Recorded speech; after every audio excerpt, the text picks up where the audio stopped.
नमस्कार साथियों आप सब कैसे हैं। उम्मीद करते हैं कि आप लोग अच्छे होंगे। साथियों, आप सभी को प्रजापति हेल्थ केयर में स्वागत है। मैं हूं आपका दोस्त डॉक्टर सगुनी पंडित, मरवन प्रखंड, मुजफ्फरपुर, बिहार। हाँ दोस्तों, आज हम बात करने वाले हैं इम्यूनोलॉजी के विषय में, प्रतिरक्षा के विषय में। काफ़ी यह वीडियोज महत्वपूर्ण है। इस वीडियो में बने रहें और शुरू से अंत तक जरूर इस वीडियो को देखें, ताकि यह कॉन्सेप्ट आपको समझ में आएगा और आप जान पाएंगे इसके विषय में। तो बने रहें। जो चैनल में नए हैं, जो अभी तक मेरे चैनल को सब्सक्राइब नहीं किए हैं, उनसे मेरा निवेदन है कि मेरा प्रजापति हेल्थ केयर चैनल है, चैनल को सब्सक्राइब कीजिए, लाइक कीजिए, कमेंट्स कीजिए और दोस्तों के साथ साथ शेयर कीजिए। तो दोस्तों, आप सभी जानते हैं कि हमारे शरीर में भी एक रोगाणुओं से लड़ने की क्षमता होता है, जिसके बदौलत हम स्वस्थ रहते हैं। उसी को हम इम्यूनिटी कहते हैं। जो कोई भी संक्रमण अगर बॉडी में आता है, तो आपके बॉडी में जो इम्यूनिटी होता है, रोग प्रतिरोधक क्षमता होता है, वह आपको उस बीमारी से लड़ करके आपको बीमारी से बचाता है। उसी को हम इम्यूनिटी कहते हैं। रोग प्रतिरोधक क्षमता, प्रतिरक्षक क्षमता कहते हैं।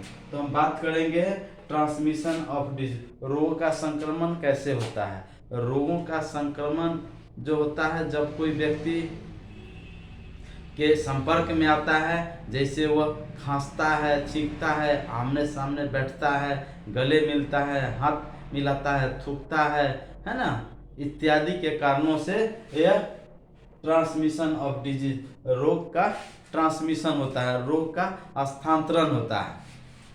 अब यह टाइप्स ऑफ इन्फेक्शन का जो टाइप होता है वह दो होता है। वह फर्स्ट टाइप होता है कार्टिलिजियस डिजीज। कार्टिलिजियस डिजीज क्या आता है। कार्टिलिजियस डिजीज वह डिजीज होता है जब यह एक तरह के समझे कि फंगल इन्फेक्शन है।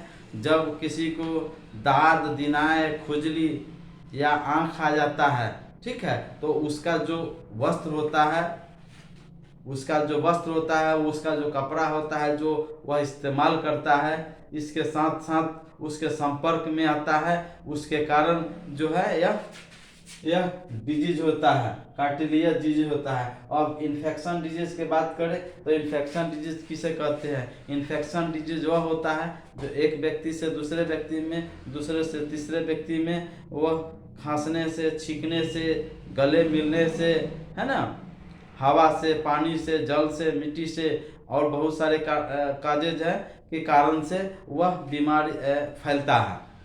उसी को संक्रामक रोग कहा जाता है। एक स्वस्थ व्यक्ति अस्वस्थ व्यक्ति के संपर्क में जब आता है, तो वह खांसने, छींकने, गले मिलने, अन्य कारणों से वह खुद संक्रमित हो जाता है, बीमार पड़ जाता है। उसी को हम संक्रामक रोग कहते हैं। अब संक्रामक रोग सोर्सेज ऑफ इन्फेक्शन का स्रोत क्या है, किस किस कारणों से आपको बीमारी फैलता है, उसका क्या क्या स्रोत है। तो हम बात करें एयरबॉर्न डिजीज। एयर का मतलब हवा द्वारा, वायु द्वारा फैलने वाला जो रोग होता है।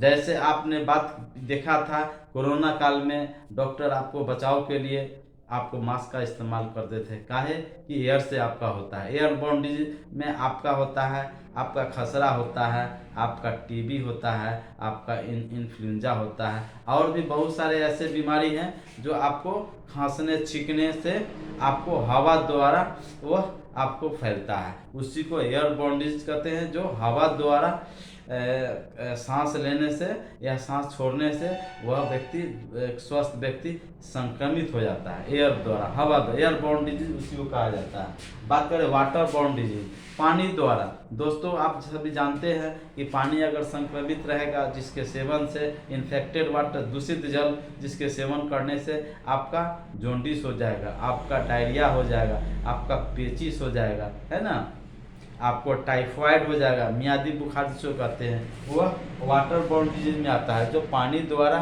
फैलने से, पानी द्वारा यह रोग होता है, वो इसको कहा जाता है वाटरबॉर्न डिजीज। अब आइए तीसरा नंबर बात करें, milk and food borne disease. Milk, दोस्तों जैसा आप जानते हैं कि आप होटल में जाते हैं तो देखिएगा खुला हुआ मिठाई रखता है, खुला हुआ पकवान रहता है, दूध मटेरियल आपका दूध से बना हुआ जो आइटम होता है वह ऐसे ही खुला हुआ रहता है, उसमें जब मक्खी बैठता है तो वो उसे संक्रमित कर देता है, उसे दूषित कर देता है। या यूं कहे तो घर पर भी आप रहते हैं, इसी तरह खुला हुआ दूध रख दिए या खाने का मटेरियल रख दिए, यानी फूड, कोई भी फूड मटेरियल, जैसे आप भोजन हो गया, है ना, भोजन हो गया, या आपका मिठाई हो गया, या कोई भी, या आपका समोसा हो गया, या आपका लिट्टी हो गया, जो इस तरह खुला हुआ देखते हैं, उसमें मक्खी बैठता है। मक्खी बैठ कर क्या करता है, उसे संक्रमित कर देता है, उसे दूषित कर देता है, उसको इन्फेक्शन कर देता है, इसीलिए आपका बीमारी हो जाता है। उसको हम लोग कहते हैं milk and food borne disease, milk and food borne disease के रूप में उसको हम लोग जानते हैं और उसको हम लोग कहते हैं। दोस्तों, आप जानते हैं कि संसार में जितना भी बीमारी है सबका कॉज पता चल गया है। जितना मच्छर है वह काटता है, वो पता चल जाता है कौन मच्छर के काटने से कौन सा बीमारी हुआ।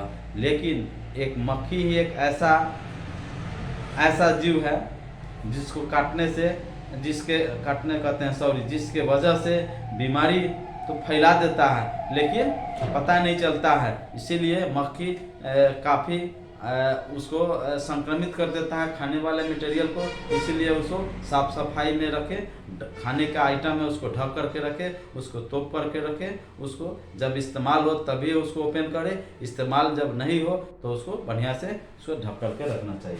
अब बात करें insect borne disease. Bite, insect का मतलब होता है मक्खी, मच्छर से जो आपका जैसे फलेरिया हो गया, मलेरिया हो गया, काला जर हो गया इत्यादि, जो आपका जो मच्छर से, जो मच्छर जनित जो रोग है, जिसको मच्छर से काटने से जो आपका रोग उत्पन्न होता है, उसी को कहा जाता है हम इंसर्ट बोर्न डिजीज। इंजर्ट यानी मच्छर के काटने से जो होता है, फलेरिया, मलेरिया, कालाजार, चिकनगुनिया जो भी होता है उसको इंजर्ट बोर्न डिजीज कहते हैं। अब का है एसटीडी रोग। एसटीडी का मतलब होता है सेक्सुअल ट्रांसमिटेड डिजीज, यानी आपका सिफिलिस कहिए,